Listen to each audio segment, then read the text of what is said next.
Hey guys welcome to my channel. Thumbnail চাই আপোনালোকে হয়তো গম পাইছে আজিৰ পৰা আমাৰ পথাৰৰ কাম আৰম্ভ হৈছে। বলক আপোনালোকক দেখাই আছোঁ। এতিয়া আমি চাহ দিবলৈ গৈ আছোঁ।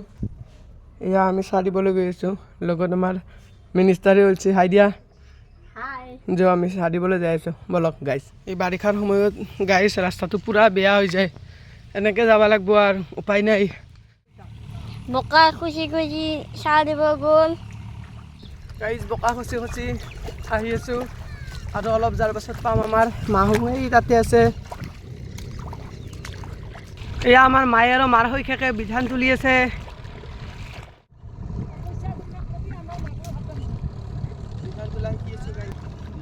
গাইজ বিধানৰ মাজত বহি কেনে চাহ খাই আছে। চাহ খোৱা হ'ল না তোমাৰ? আৰু বিধান তুলবা গেল চাহ তাহ খাই উঠি এতিয়া গাইজ আমি ঘৰত যাওঁ দিয়ক।